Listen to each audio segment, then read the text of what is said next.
G'day everyone, Dicko here with another kick-ass walkthrough. This one's a pretty fun one in my opinion, and one worth sticking around to watch, because what we're going to do here is create 3D animations using kids' toys. And again, this is not using just stop motion techniques with a camera, this is translating a toy into a 3D model and then rigging it and animating it, which is really fun.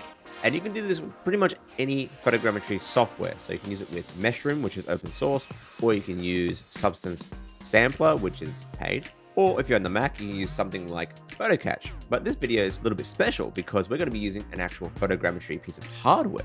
But not just any hardware, this is an actual portable photogrammetry camera with a screen and a shutter button and everything. It's basically like a SLR, but for photogrammetry, which is really cool. And it's coming courtesy of Revopoint and their brand new MIRACO 3D scanner.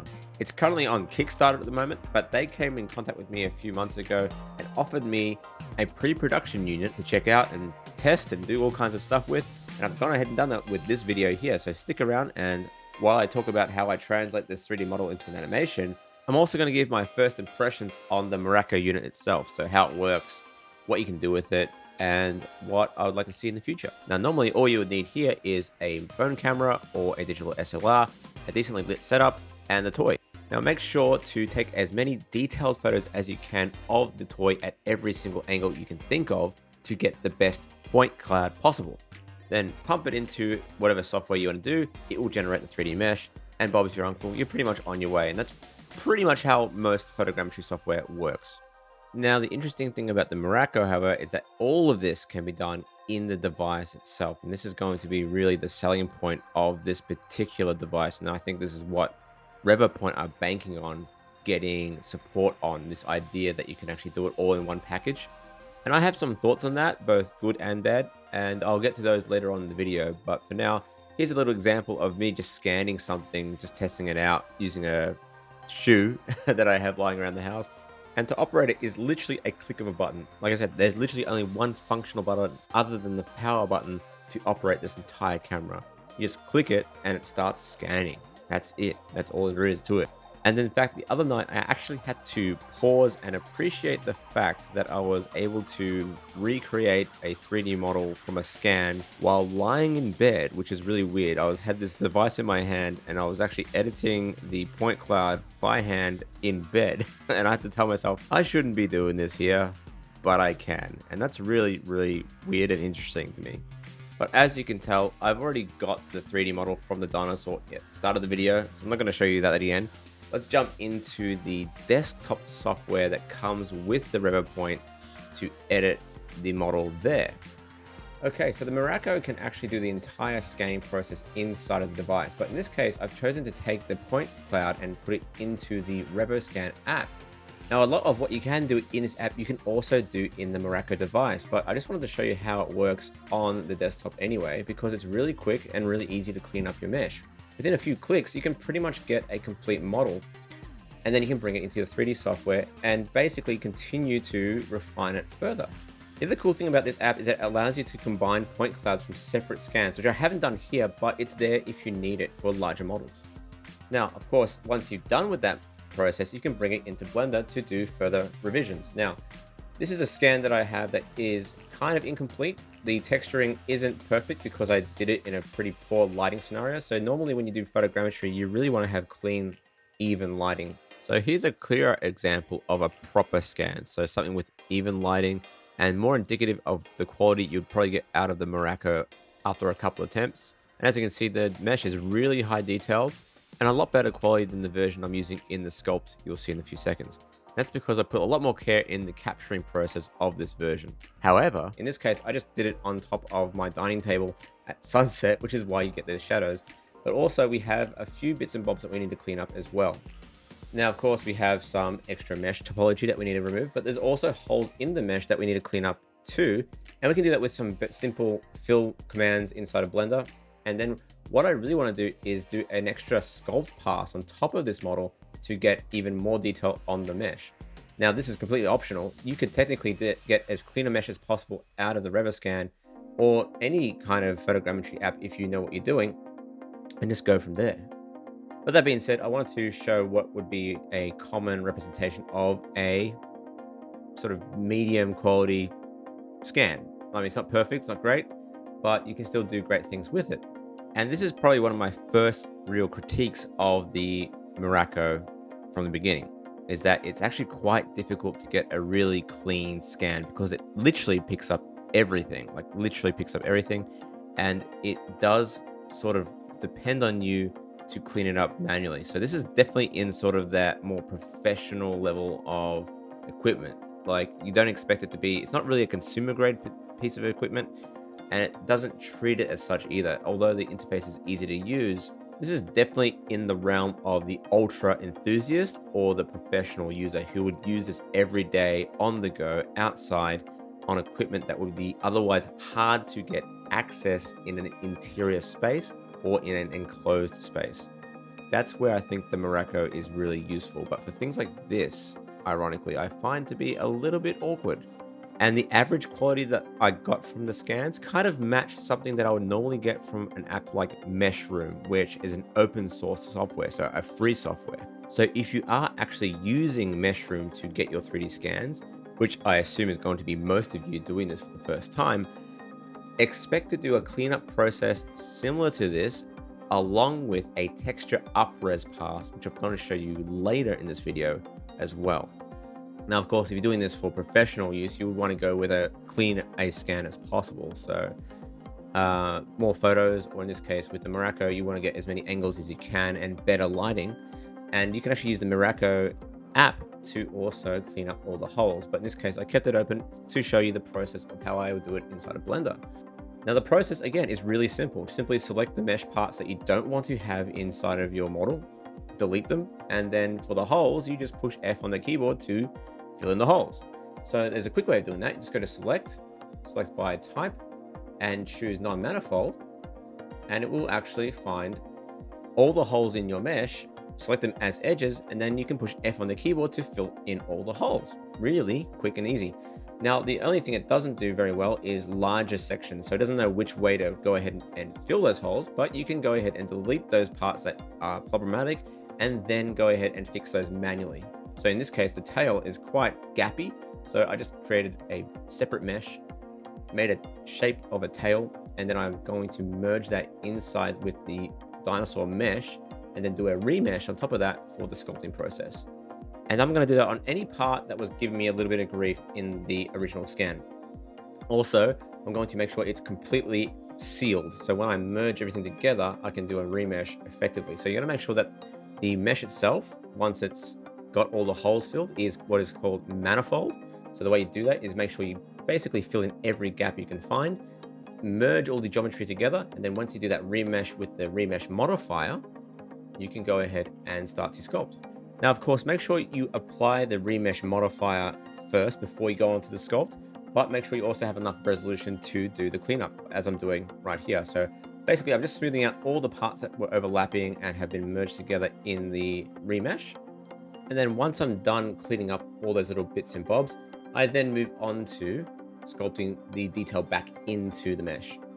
Now, I have used a combination of both standard sculpting tools and then alpha channel texture maps. So you can go with both approaches. Now, I would recommend a mix of both because detailed texture maps aren't going to save this entire mesh. You want to have to build in some extra detail if you want to, in terms of like musculature or whatever.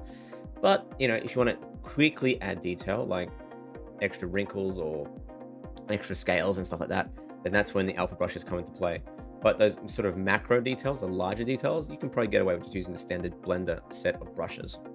Now, of course, again, as I mentioned before, you can technically get a crazy scan out of the Miraco and even just a standard photogrammetry software like PhotoCatch or Substance Designer. But in most cases, most people don't have the sort of clean lighting setup or the right tools in terms of like a turntable to get a scan from every single angle. So you may have to go ahead and do this sort of cleanup process.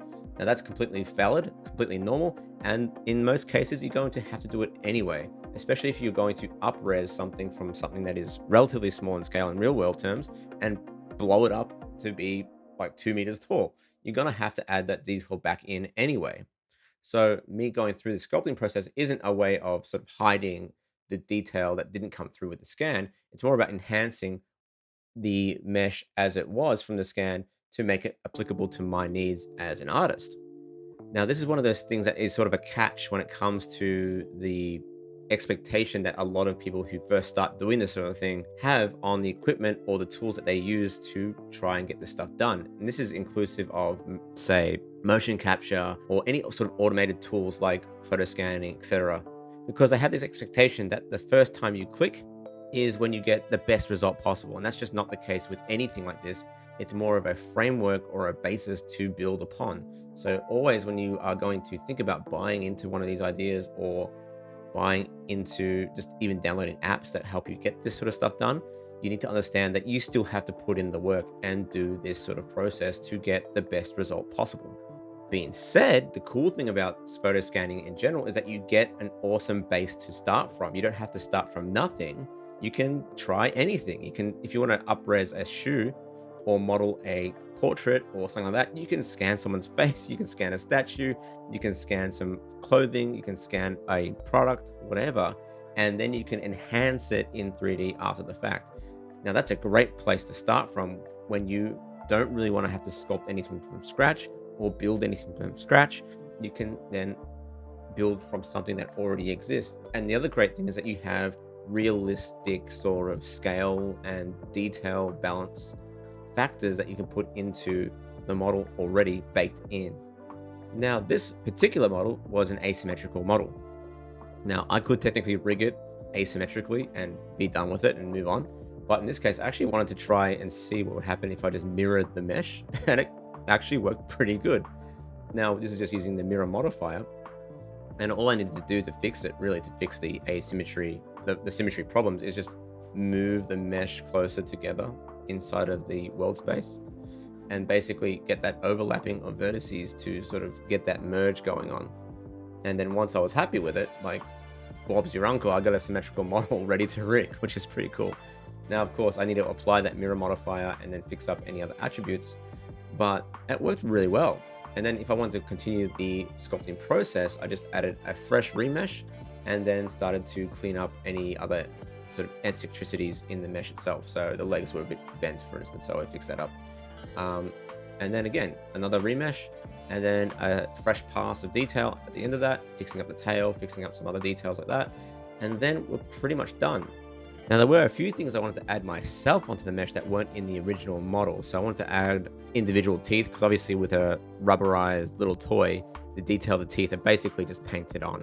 So it's not great. So I wanted to give individual teeth, and I wanted to add a tongue. So I just did that with a mask and then extruded out a bunch of faces or vertices using Dine Topo, and I got myself a tongue. Really simple. And then, of course, with the teeth, I just smoothed out the gums and then re-extruded out with the snake hook tool some fresh teeth. Again, really simple stuff, really easy to do.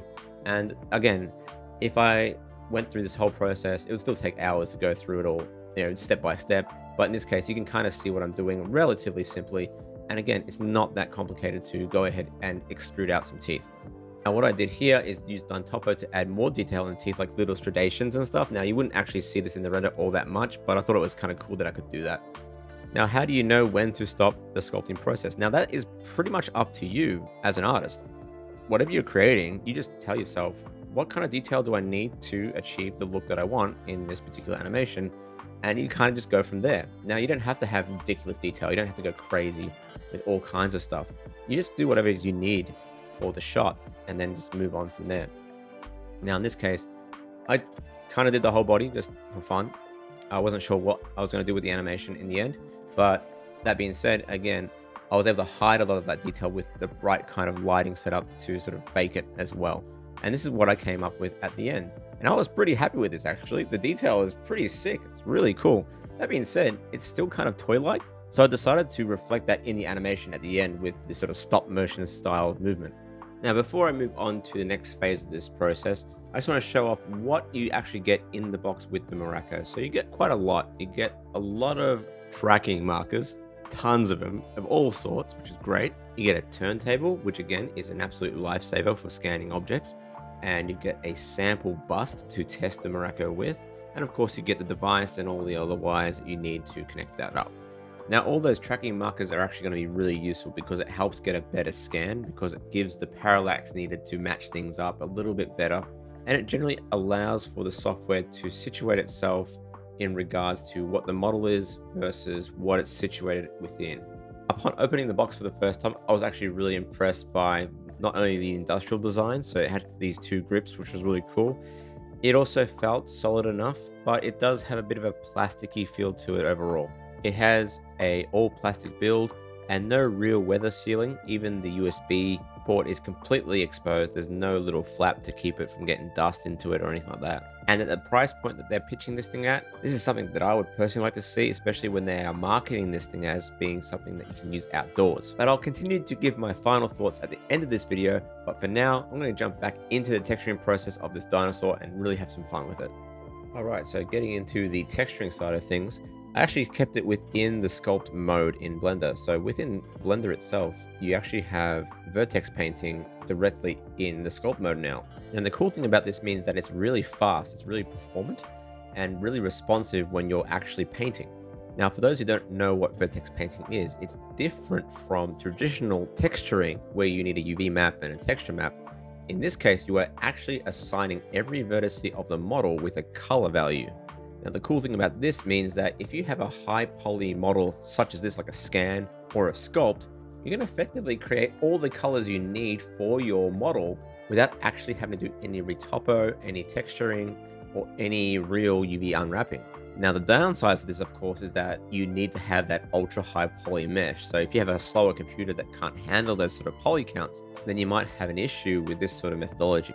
Now, of course, with Blender, you don't have any layering systems or anything like that, so you're effectively just painting on the one layer. You can't really mix and match either. So there's another disadvantage with this method as well. Now, I think there are plugins that allow you to have layering systems within the vertex painting mode, but I'm not sure, though I haven't tried them. Now, again, I'm not going to bother with that because this is just for fun. I'm just playing with the idea. I'm just having fun texturing with the one layer. I don't really care.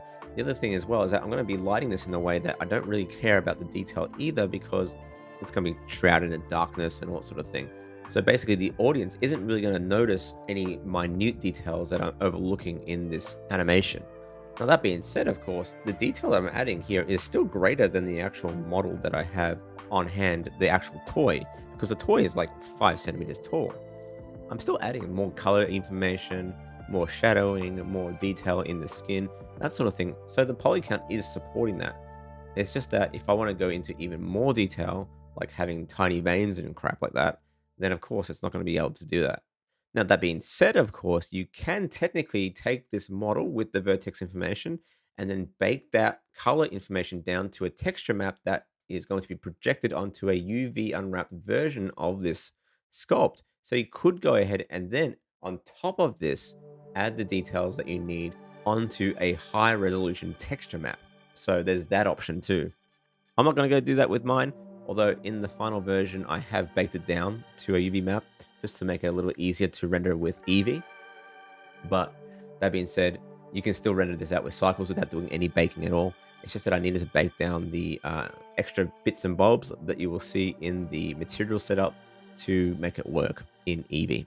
Now, those things are curvature, for instance, ambient occlusion, a little bit of subsurface scattering in terms of using the baked down texture to create effectively a mask to turn on subsurface scattering in the tongue and around the gums. Otherwise, you get basically universal subsurface scattering across the entire model, as you see there. So you have to manage that in a certain way. Now, the cool thing about vertex colors is that you can actually create vertex color groups. So basically, you can create multiple kinds of different paints to be able to mix and match them inside of the node editor. So that's what I did here. I've actually gone ahead and created a second vertex color attribute node so I can create a mask for the subsurface scattering in my shader network. Now, I'm not going to go into the complete details about how this all works, but basically it's the same as how you would do it inside of, say, Substance Painter, but in Substance Painter, it's a baked down texture map. So what you're doing is effectively coloring in the parts that you want the subsurface scattering to work in white and leaving the parts you don't want to have subsurface scattering in black. And then you hook in that subsurface vertex paint attribute in the node editor to your subsurface value in your PBR shader. And that is exactly what I'm doing right now. I'm duplicating an attribute node that I use for color and then switching out the attribute to subsurface scattering as I labeled it in my vertex settings there. And then basically it works like a mask. And as you can see, the value of the tongue is fully subsurface scattery. So I need to manage that by sort of bringing down the values a little bit, but effectively it's still working as a mask. So I use a map range node to choose how much dark and how much white I can sort of map that range to, and then that hooks into the subsurface value. And what you get is a lot more control about how you manage the subsurface scattering across the entire model. So now the body doesn't have a lot of it, but the tongue and the sort of fleshy parts within the mouth have a lot of it. And that takes it from being like sort of toy-like to being a little bit more realistic and a little bit more sort of weird and fleshy, which is really cool. So if you want to give it that sort of stop motion 1980s style puppeteering sort of feel to it, you could add that through some effective subsurface scattering in certain parts of your model. Now, the other cool thing about using vertex colors is that it's non-destructive, which means you can actually go into the vertex color set again and continue to paint in or out detail around the model to your liking. The cool thing about this is that you can go ahead and then bake it after the fact once you're done with all of it to a UV map, but that's for another video. Okay, so now onto the rigging process. Now this one's pretty straightforward, just a standard sort of set of joints going down the chain of the spine, then some legs and some arms. Now, because of the professional habits that I've developed over the last few years, I was expecting to go ahead and do a full retopo using the quad remesh plugin and then doing a baked down texture set, as you can see on the right there. But in the end, I found it just didn't make any difference. I accidentally skinned the high res sculpt onto the rig and it just ran really well. The only problem, of course, is doing the weight painting, which was a total pain in the ass, as you can see on the left side of the screen, which I guess is also a lesson as to why you would do a normal method of retopology and then rig it and then weight paint with effective weights. Now, because I'm just doing this for fun, I'm not actually planning on doing anything with this dinosaur or making a film or anything like that or selling it to anyone, I figured let's just fuck it off and just play with what we got. And I'm glad I did, because I didn't have to really bake down any textures. I didn't have to worry about retopo. I didn't have to worry about doing all that extra stuff to get the job done, essentially.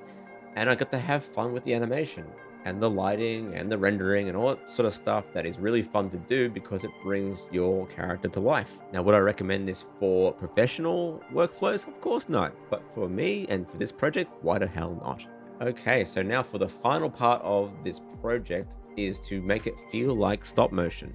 Now, I've got the animation here. You see it's running super smoothly at a nice 25 frames a second or 24 frames a second. And the only thing I need to do is just go into my NLA editor, create some NLAs, and then convert them with a stepped interpolation modifier. And that basically brings down the animation to 12 FPS on a 24 FPS timeline. And that's how you get instant stop motion like animation in 3D. Super simple in Blender. It's awesome. I love animation modifiers in Blender. Best thing ever. Okay, so now for the rain to work. Again, no simulation, no nothing like that. Just a stock footage of rain falling ripped from YouTube and then hooked into a PBR shader with alpha transparency turned on. And then for the final touches, it's all done inside of the compositor, which again is basically a few curve nodes, just outputting the beauty into the curve nodes, give it a little bit more contrast, add a little bit more color contrast with a balanced colors, some lens distortion, and then I use a vignette by using a elliptical mask with a blur, mix that in with a mix node, and that's how we get the final result, which is what you're about to see yet again at the end of this video. Let's have a look.